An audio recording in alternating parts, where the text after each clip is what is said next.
And our next speaker will be Tomáš Bella from Denník N. It's a new media, which was created when Tomáš, together with his colleagues, all in total 45 people, left leading Slovakian newspaper because it was bought by one local oligarch.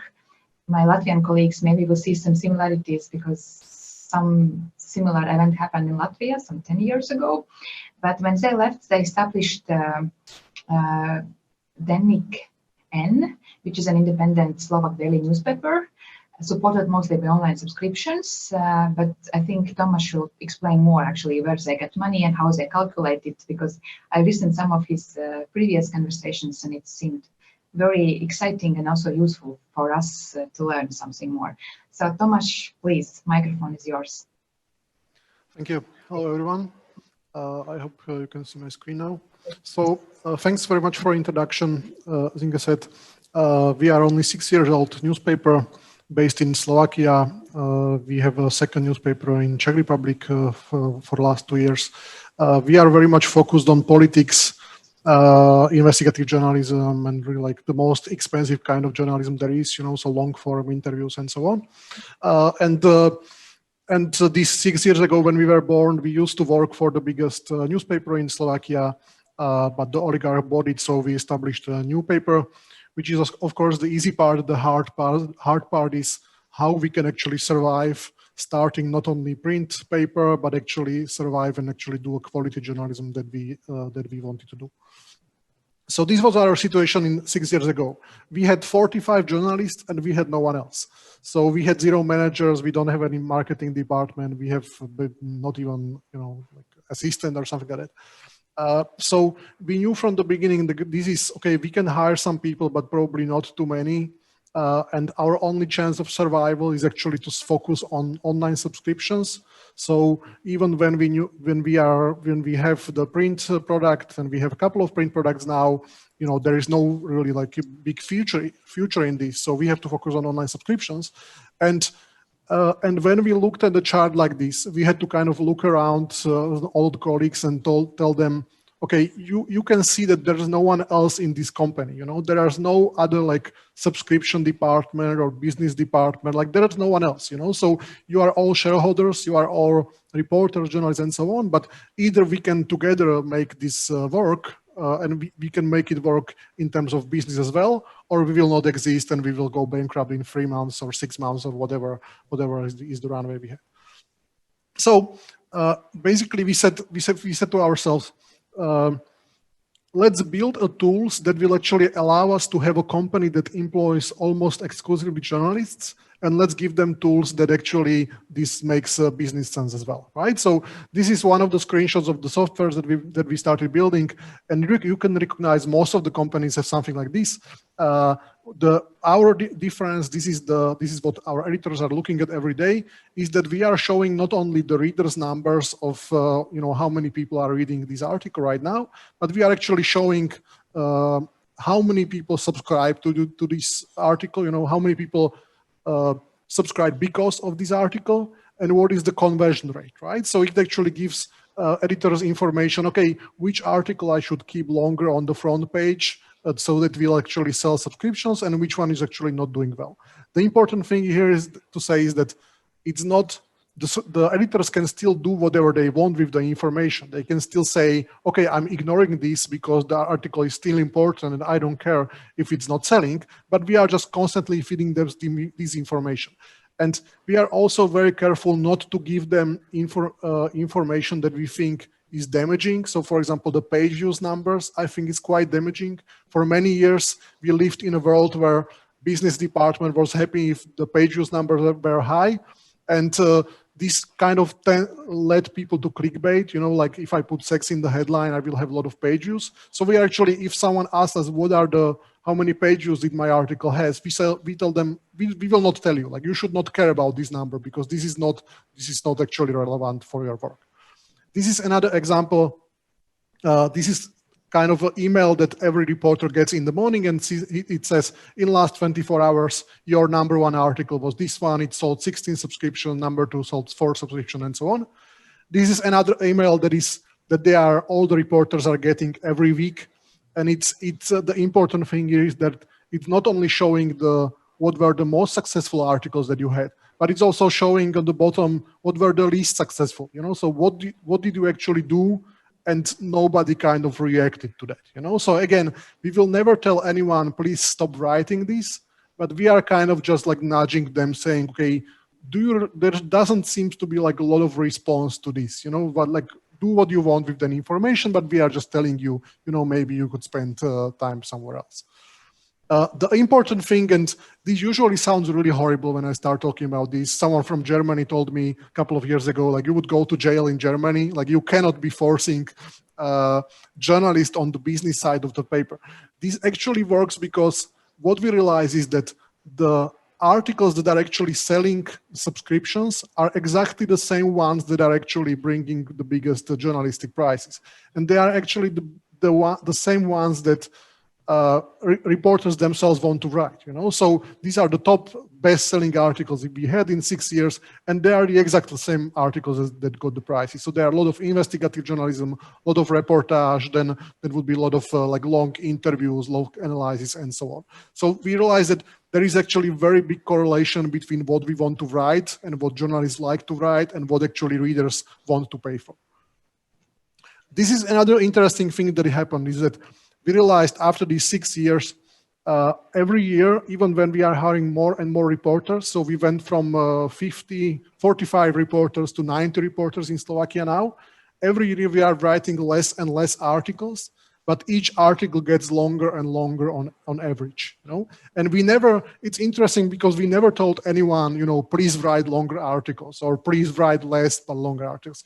It's kind of the natural things that happens when people are just constantly looking at their numbers, constantly looking at the performance and thinking, okay, I actually spent a lot of time on this article, but it had a lot of readers, it had a lot of even conversions. So, and this is what journalists, again, they like this. Everyone would rather write 4 articles per month than 20 articles per month. They like to spend more time on each one, and the data are actually showing them this is actually the right way to go. This is what our readers actually demand of us, like give us something that we haven't read before, not just the same thing as everyone else is writing, and give us more in-depth information, not just the same as everyone else is doing. So this led us, again, we didn't set out 6 years ago and said this was the strategy. We just kind of in retrospect realized that this is the strategy.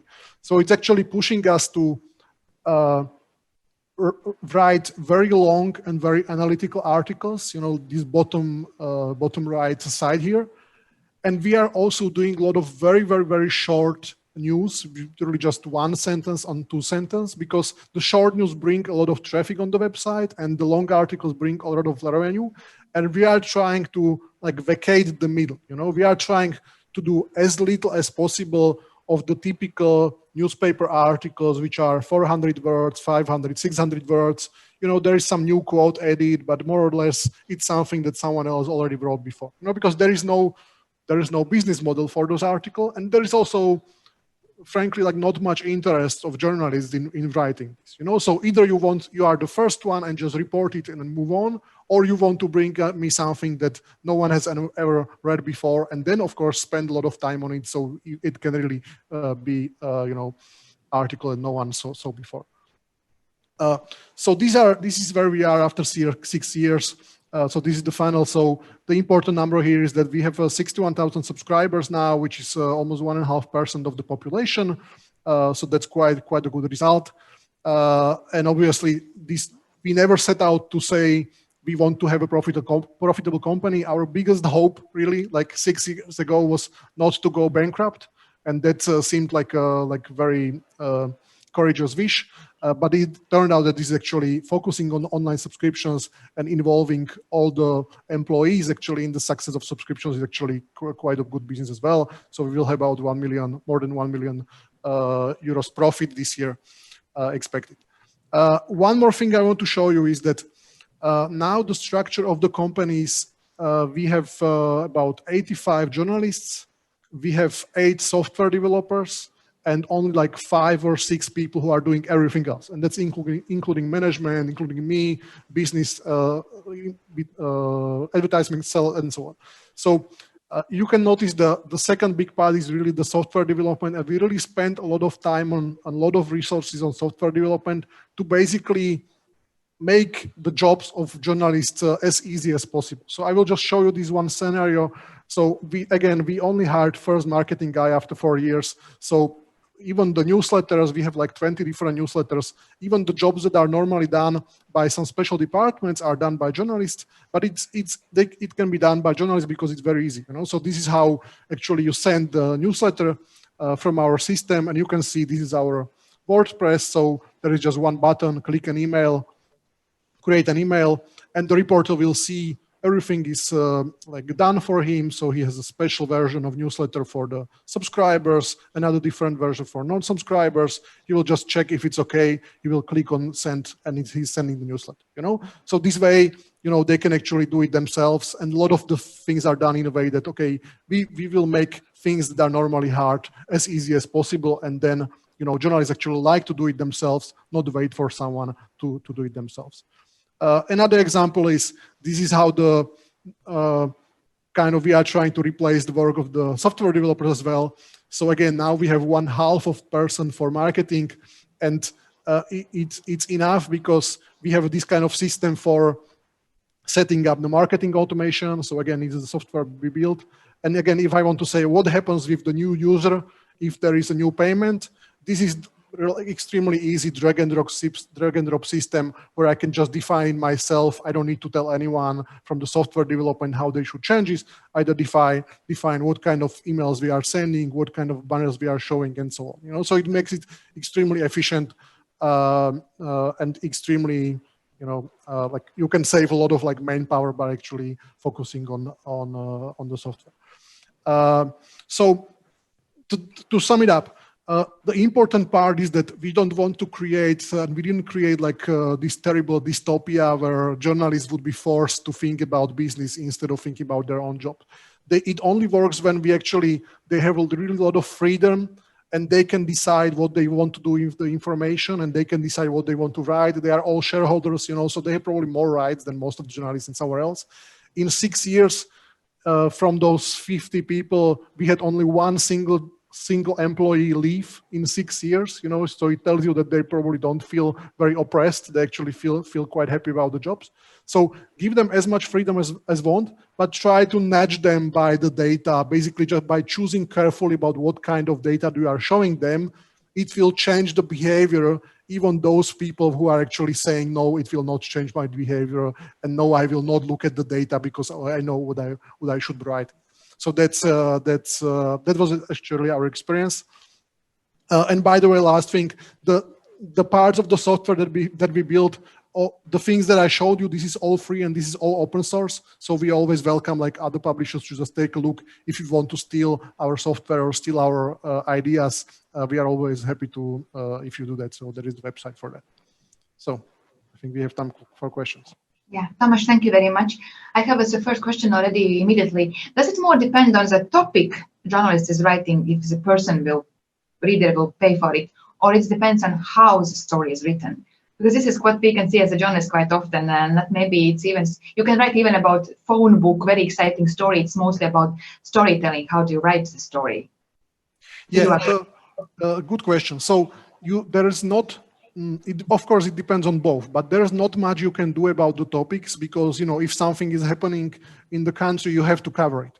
So there is actually a lot that you can do about the way how you write it, So we are always telling reporters, okay, don't say, I don't want to cover this because it will not sell, but think about, okay, how is a different way how I should cover it? So one typical example is that we realized for some reason that interviews written in this classical European way of, question, answer, these are actually selling on average better than anything else, So very often, so we are really churning out a lot of interviews. A lot of the reporters learned that if I have a choice, I can use 5 different genres for the same topic. But if I will choose interview, I have a slightly above average chance of this actually being successful than not. So it is very often we are telling people. So for example, now we have issue why the climate change topic is not selling a lot.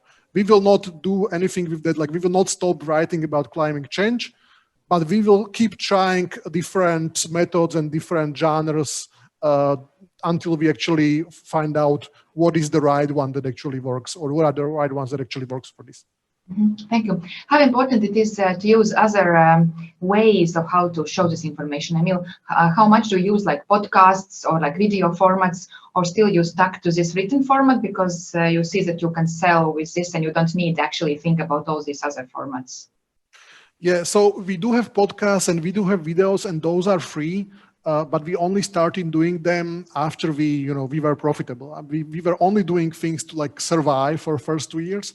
And now we are not really sure what to do with podcasts or videos, because the podcast, the interesting thing there is that the typical profile of the listener of podcasts is exactly matching the typical profile of subscriber, right? There are people who are spending really a lot of time and who are extremely loyal and so on.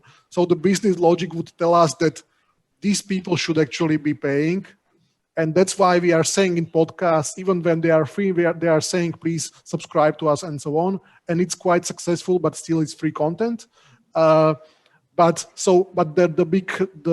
if the technical problem was solvable, like how we could put the paywall in front of the podcasts and still make it work on all the platforms and Spotify and so on, we would probably make it paid. But now it's not possible. So we will see what happens. So we are now using it for marketing. I believe there is a future for the revenue from podcasts as well, just also user revenue, not just advertisement, but we just don't know how to do that yet. Okay, you mentioned that you have also a newspaper now in Czech Republic. So you are publishing both producing in Slovakia and Czech Republic. Why Czech Republic, and how successful are you there? Because I assume there should be some differences what people prefer, and topics and traditions, how to consume information.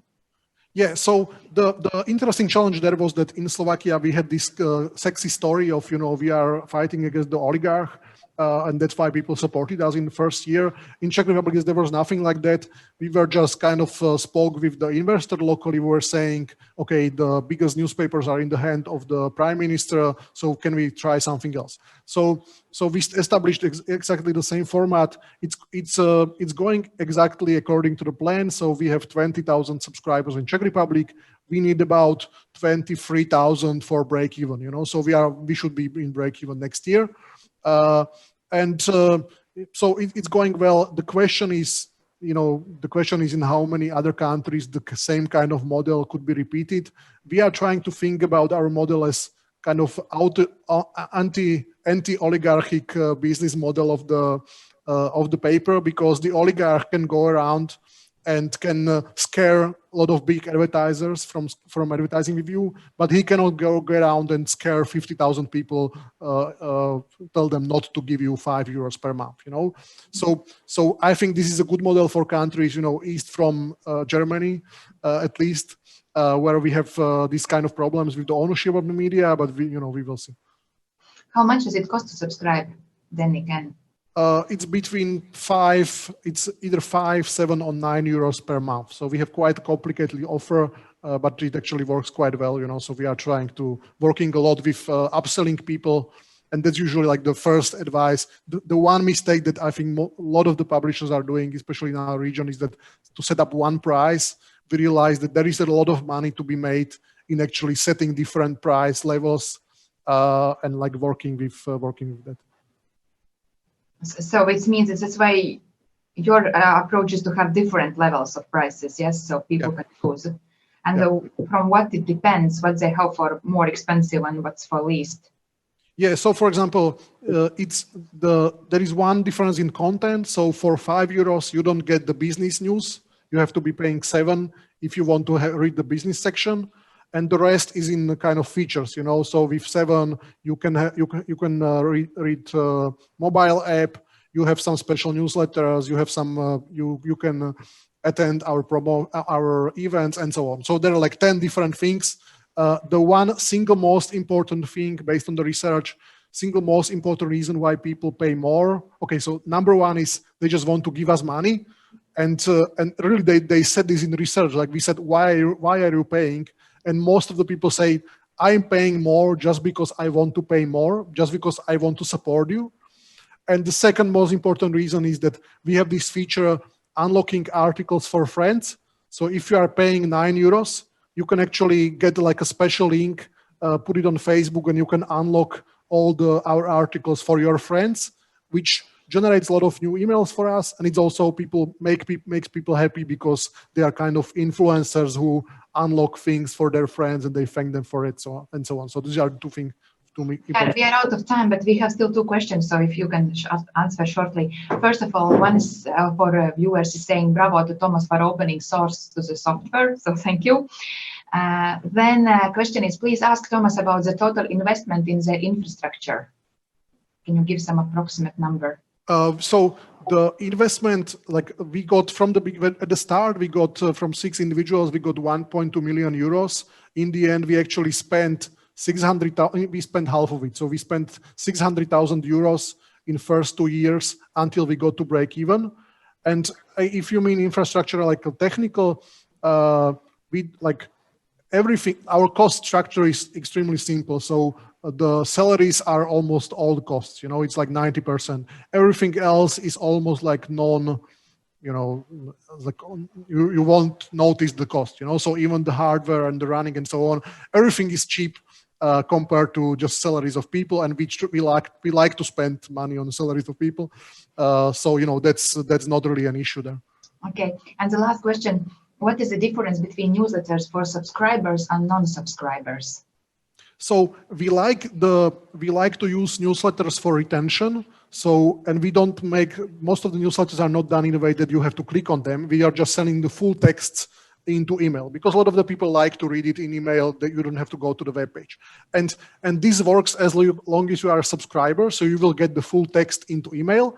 But the minute you will stop subscribing, the text will just be cut in the middle, and if you'll say you cannot finish reading the newsletter, you have to pay. So it's quite smart solution, because you have a content newsletter, which is very useful, so it has a very high open rate and so on. But when you stop subscribing, it immediately changes into kind of marketing newsletter, constantly reminding you that you cannot finish reading this, and you have to pay if you want to finish reading.